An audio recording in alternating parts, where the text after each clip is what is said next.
Hi everyone, and welcome to this week's Wallsend history story. This week is another video in the series of Wallsend and Howden Tales from the Past. As with all the previous stories, these are mostly just about the everyday people of Wallsend and are from various years but not in any particular order, just little snippets of things that happened in the past. Some stories might be a little longer than others, and I would describe some of the stories included this week as being of the sadder, tougher sides of life in the past. I hope you will enjoy it and find it interesting. In 1883, an article appeared in the papers about a fire in Wallsend. It was said to be in the premises of Mrs. Hooper, a dealer of furniture and clothes, and her shop was situated on Wallsend High Street, close to the Queen's Head public house. Mrs. Hooper's son had discovered the fire at around 2:30 and reported it to Inspector Crozier, who immediately went to the scene, and he quickly sent one of his officers to notify Wallsend Fire Brigade. Meanwhile, those who were present at the scene used buckets of water to try and keep the fire under control. It was said that Mr. Wilson, who lived in the building next door, had to take his furniture outside in case the fire spread to his property, and he also had to remove his stock from his butcher's shop, which was below the flat that he lived in. Mr. Scott, who was the innkeeper of the Queen's Head, also had to take his furniture outside, as the fire was quite bad and could have also spread to the pub. Mr. T. Headley, who was the captain of the fire brigade, arrived quite quickly and was able to put the fire out by 4 p.m.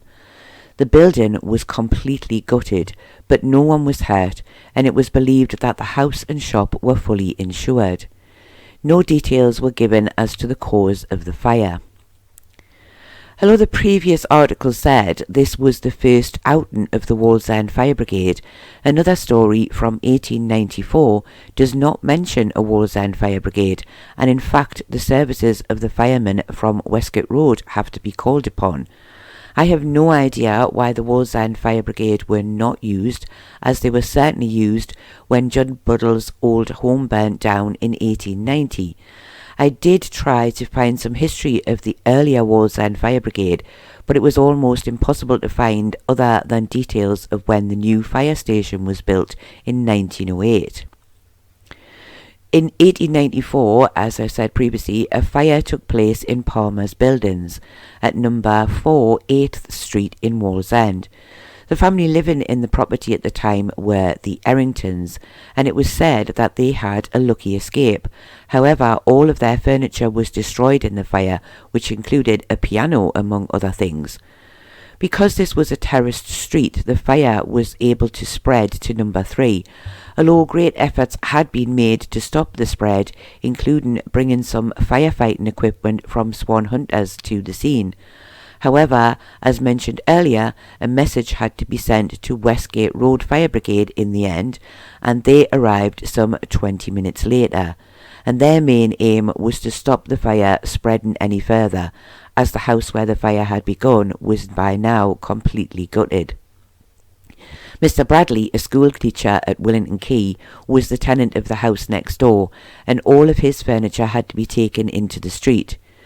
Mr. Errington's furniture was said to be insured to the value of £200, but it was believed that this would not cover the damage that had been done, and the fire in this case had been caused by an exploding paraffin lamp. These two stories certainly make you think how different things were in the past, having to empty your home of its furniture in case the fire spreads to your house, having to wait quite a long time for the fire brigade to arrive, and having to use buckets of water and the help of your neighbours while you waited for help to arrive. Equipment wasn't as sophisticated as it is today, and sadly a lot of fires caused considerable damage before they were put out. In 1895, a man who we will simply call Bertie, and who was also a labourer at Wallsend, was charged with having been drunk and disorderly and refusing to leave the Ship Inn public house. When he had arrived at the pub, he had already been quite drunk, and the barman refused to serve him. At this he had become quite angry, and eventually the barman Mr. Quinn and Mr. McCormack had to throw him out. Once outside, he proceeded to break 5 panes of glass in one of the windows of the pub, causing damage estimated at around 2 shillings and sixpence. Several witnesses had given evidence and all had spoken of seeing Bertie break the glass. Bertie, however, said he was innocent and was not drunk and had not broken any glass, and he said he had a witness who would prove this. At this point, Michael Delaney was then called to give evidence on behalf of Bertie, and when asked, he said, "Yes, your worships, I saw Bertie there, and he deliberately broke 5 panes of glass." At this, those in the courtroom burst into laughter.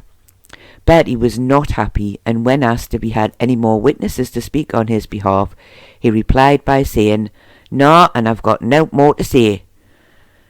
He was found guilty and was fined 10 shillings for refusing to leave the pub and 12 shillings costs, and he was fined 2 shillings and sixpence for breaking the glass and 9 shillings and 2 pence costs, along with a further 2 shillings and sixpence for the cost of replacing the glass. I have to admit that this story really did make me laugh. I am sure Bertie wished he had never asked his friend to help him out, and perhaps he should have made it a bit more clear what he had actually wanted him to say. In 1892, a ceremony was performed at St. Peter's Church in connection with the ongoing restoration, when the top stone of the pinnacle was laid by Miss Ruby Henderson, the third daughter of the Reverend Canon Henderson. Mr. Miller, who was the contractor who had done the work on the church, presented Miss Henderson with a silver trowel which was engraved with the inscription, "Presented by J. L. Miller, contractor, to Rubina Margaret Henderson on laying the pinnacle stone of St. Peter's Church, Wallsend-on-Tyne, 18th of August, 1892. It must have been quite crowded at the top of the tower, as also present was Miss Elsie Henderson, the Reverend Canon Henderson, Miss Dees, M.T. Brewis, Mr. Johnson, Mr. Cameron, Mr. Rowell Waller, and several others who were not named. I have seen the stairs that lead to the church tower. You can see part of the staircase on screen at the moment. It's not a wide staircase and also looks quite claustrophobic to me, which is why I never actually went up it. So it must have been fun getting everyone safely up and down. It was said that the church was almost completed at the time the article was printed, and it was described as being one of the prettiest in Northumberland, the carvings and decorative work being of the most admirable taste and skilfully made.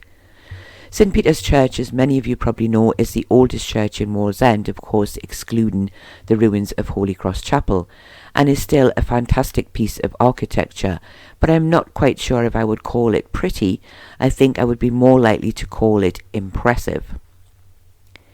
In 1894, a young girl, who we will simply call Frances, who was only 14 years old at the time, was in court over the theft of some gold earrings worth 35 shillings. The earrings belonged to a Mrs. Easton of George Road in Wallsend, and Frances had previously worked for her. On her leaving her job, Mrs. Easton noticed the earrings had gone. It has to be assumed that no one else had been in the house, as Mrs. Easton quickly went to the police about the theft, naming Frances. Sergeant Douglas visited Frances and asked her about them.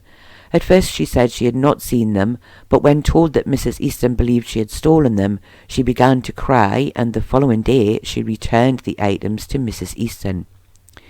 After this, Sergeant Douglas had charged her with theft.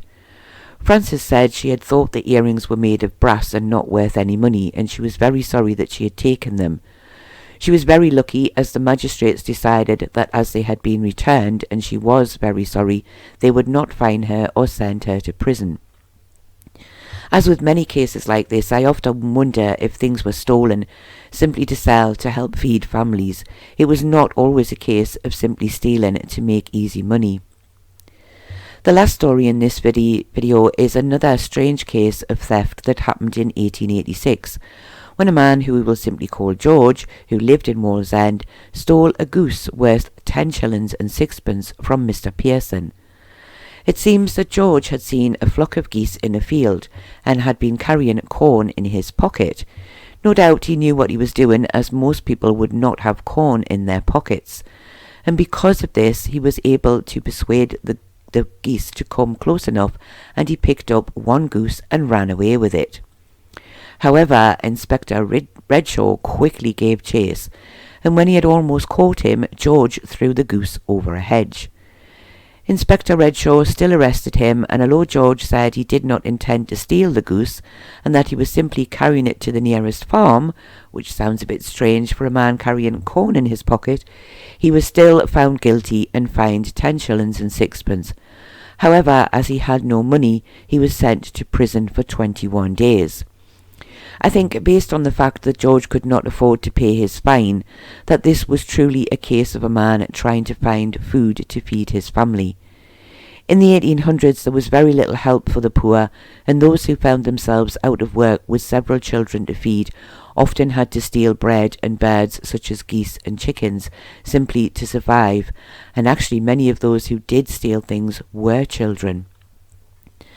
I hope you have found this short little video interesting, and I hope that you have also enjoyed hearing some of the snippets of everyday life in Wallsend in the past.